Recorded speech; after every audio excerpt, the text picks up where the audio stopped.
All right, welcome back for our third installment of playoff game 09 Cardinals, Packers, breaking down pass by pass, concept by concept, giving you guys an idea of how we tried to attack the Packers.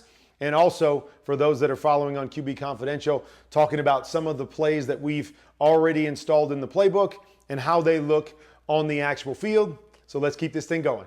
So you see it here, a 17-0 lead entering the second quarter. Sometimes that can obviously change how you play as a quarterback, the way you think the game, as we saw in that last play. Instead of holding it, trying to get the touchdown over the top, man, get a completion, get a sure 3 points because you're in great control of this game at this point.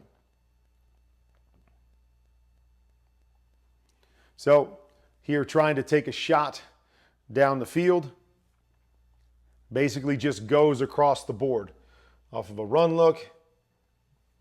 We got this go out here. We got to go out there, get one-on-one with either of those guys. You got yourself a shot.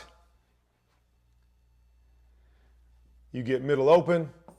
Two safeties wide, taking those deep guys on the outside. We put another go down the middle of the field. And really, my read is off of this safety first. I got 2-on-1 on that side. This side, I've only got one receiver against two defenders. That is X'd off as soon as I see a safety over the top. So it's 2-on-1 on the top side safety.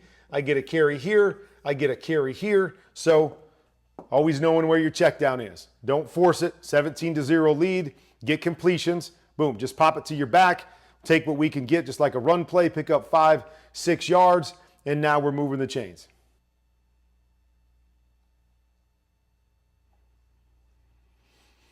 All right, move down into the red zone. Now, my son talks about this one all the time. He remembers this play because I got really mad at early Doucette on this play. And it's funny how you remember different things. So we were trying to do something special on this play where we're going to put Ben on a corner route there. We're going to go with a post outside. So it's a play we call Poco in our offense with a post and a corner to the inside. And that's Ben Patrick on the inside playing tight end. I might have mentioned him as Ben Watson for some reason in the other videos. Not sure why I did that. A friend of mine, but not sure why I did that. Never played with me. But so we went with this Poco concept. And what we decided to add, because of what this guy would often do in the Packers defense, is we added another post to the mix. So what we were really trying to get was this guy to turn and carry, which he did a lot when number 2 went vertical and went outside of him. That he would carry, we'd have our corner out there, and then we brought Fitz under on the shallow here, so we would get our high-low to this side, but we wanted to clear out that nickel defender. We thought if we went post, we get that guy out of there. If we went post over the top, that this guy would turn, and we'd have a great shot at that corner route here. So I got really hot on this play because you'll notice early, instead of going outside of him, goes inside of him. Goes inside of him, it frees this guy up to go take the corner here. As you see, jumps off on the corner. Almost had what we wanted. This guy's starting to carry, but because we go inside and his vision is through to the tight end, he's able to fall off. So we got hot on this play because we taught it all week. We put it in specially for the Packers. Go outside. Get him to turn his back and carry you down the field. He'll never see this corner. We have ourselves a big play. All right, to go along with that, okay. So he does that. He goes inside. I got to dump it down to my shallow. And here's the problem, is that, yes, this has nothing to do with the fact that Early went inside. Larry's got to hold on to the football instead of fumbling it here, but it's one of the reasons I was hot, because I knew this was going to come open. That was going to be the throw. We were going to have a big play, get us down inside the red zone there, and instead have to dump it off to Larry, and it leads to a turnover when we're sitting in great shape in this game. You never want to give the other team a little bit of life. We gave them a little bit of life here because we messed up the route and then obviously didn't secure the football. All right, so again, this game, you saw us, a lot of empty stuff. And again, empty, not necessarily this guy out of the backfield, but this guy free releasing. So we're going with five-man protection a lot. Get that bunch type look again. Try to get the confusion with these guys trying to pass it off, see if we can get ourselves some big plays. With that again, offensive line's here, offensive line is back here, boom, boom, and then we're going to dual read this. But if these guys both come, I'm hot in this particular case, got to get the ball out of my hands, and that's exactly what they do. They bring two off the edge, trying to drop down into a cover 3 zone dog. He's playing 1, 2, 3 deep, and now they're trying to boss this over, but they're 1 short on the underneath, only 3 guys underneath. So again, we're trying to take advantage of this, and you see it. Him coming down, I got to read him extremely quickly. That's my hot read right here. We're running popcorn once again here with the flat. So I've got to see, does this defender come down and go outside the pop? Got to put it on the pop. If that defender comes down and he covers the pop, then boom, ball's got to come out here to the flat with the guy in your face. Quarterback's got to be able to know who you're looking at. So as I see the pressure and I know I'm hot, my eyes are right there. What does that guy do? I don't have time to hesitate. Ball's got to come out.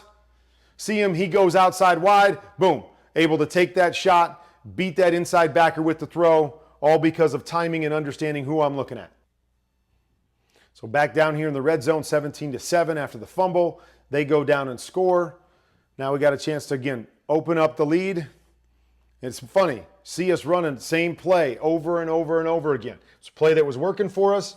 Pop, corner, flat, running popcorn over and over again with some different combinations on the backside. So we had run this a number of times as we've already seen in the game. So we said to ourselves, hey, they're starting to push over to this. They're going to push those linebackers over because we've beat them with this pop a number of times. So they're going to start pushing this linebacker over. So I'm going to read this the same. Corner off. I'm going to read the flat defender. He goes and covers the flat. I'm going to think pop here. But if I get movement by this linebacker to the pop, instead we went with a little hesitation, what we call a juke route here. So if I get movement by that linebacker over to the pop, come back and recover to the juke back to the inside. And you see it perfectly right there. Hold off, probably could have hit that, but he's matching to it. I'm going to come back and replace with this juke route here, and then early Doucette does a great job after the catch. Boom, taking the contact, spinning off of it, and getting into the end zone, giving us a 24-7 lead. All right, so now we're back 24-10 at this point, but we're rolling. Only time we've been stopped is really when we stopped ourselves. Bad route, not taking care of the football, but feeling like we can do anything that we want against this really good Packers defense.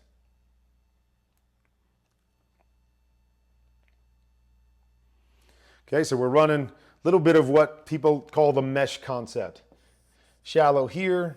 For anybody that's playing man, you're trying to get these guys to have to run through, hopefully get picked off by one of their own defenders or get picked off by our guys, have to slow down, and you get one of these guys running out the backside against man-to-man coverage.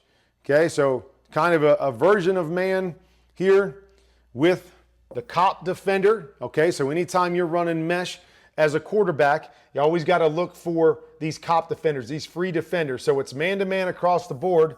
Man, man, man on the back. Got a man here and a man there. And then this guy's free in the middle of the field. So you always got to know when you're running this mesh, even though we're trying to get it to Steve Breston, if this cop guy is going to jump Steve Breston, I got to work to the other mesh guy when we're getting man if I'm not going over the top. So you see what we got here. We got a little in route here, corner route there. If you like this corner against man, you can take it. Then you get Steve Breston coming there. You work to there. Then you work to your end. Then you work to your backside. Shallow is naturally how this progression works. You get man. So I peek over here. I don't like this squat on the corner. I'm looking to get to Steve Breston. Boom. Cop guy jumps him right here. Got to hold on to the football. Good protection here. Now I'm able to work to the backside, go away from the cop guy. And you see, we get a little bit of a bubble right there. Right here, he's going to chase man. He's got to bubble a little bit over the top, which is what you're hoping on mesh. He bubbles a little bit over the top. Now we get the separation, able to pick up that first down. Little play that back in the day we used to call F post. A lot of teams call it ram because The Rams really made this popular back when I was with them on the Greatest Show on Turf. We would run this all the time. A little influence shallow right here with a quick post or the ram route right behind it. So trying to grab whoever the inside defender is. If he works with the shallow, boom, you hit that. If you don't have it, you work to your backside concept and your shallow coming back there. So funky different look here by the Packers. They're going to bring interior pressure. Here we should really have this picked up, but this is actually, they're bringing the Mike and the Sam, but because they're coming from inside, we have a chance to pick it up, but also could be hot in this particular situation. Then what they're going to do is they're going to run a zone dog and they're going to pop their defensive ends out of there. So I initially see this and I see the pressure, making sure we're picking it up, but feel like it's going to be voided right there. Even though this guy's popping out, he carries with Larry just enough to allow me a window to be able to put that right in between the defenders. Just beating Charles Woodson, such a great instinctual player. Just beating him and getting a nice play. Let's take a look from the end zone. Some of these plays are kind of fun from the end zone. So you see the pressure's coming there. I'm reading this middle of the field, seeing what this guy does. Felt like he moved just enough to give me that window. And then on the throw, you see how tight those windows are sometimes. Timing, keep it out in front of him, able to get that and get another first down.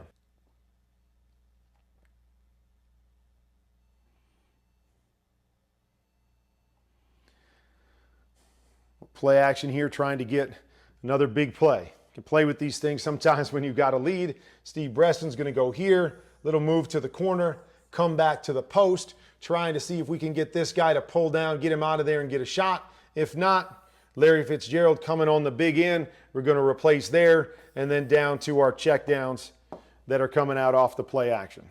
So you see the safety does a nice job of staying back for the most part. Comes down late. I'm trying to hit Larry. Linebacker, I think that's A.J. Hawk there, does a nice job. So I look at the post first. Maybe if I hit this in the first window, if I'm able to get back there, but really have to sell that, see if I get the safety. So I missed that first window.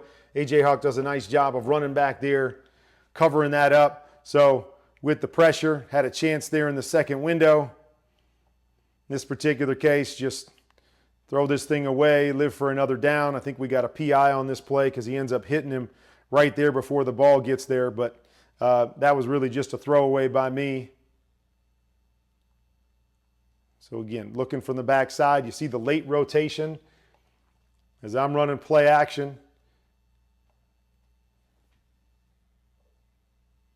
So I'm running the play action here. I'm trying to peek right before the snap, see if I can get a read on what this guy does. But again, the key off the play action, get your head turned. Find that safety, see what he's doing. Get back to the end, miss that window there, just try to create something. Again, just throwing that away, but we got lucky with the PI. So off of that first down, find ourselves down 30-yard line again. Going with the play action. Really have a double go here. Play action with man. Got a shot over the top with tight coverage back here. Shot there, running a go down there if you like it.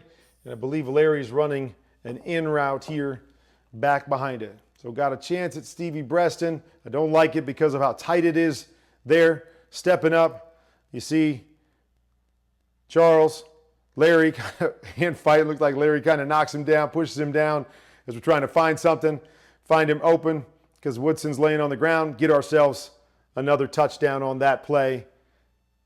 A couple fortunate breaks for us here in this game, which a lot of times is what it takes against good teams to get wins. Buy a little time, get it to your playmaker, let him do the rest. So, fun game early for us offensively.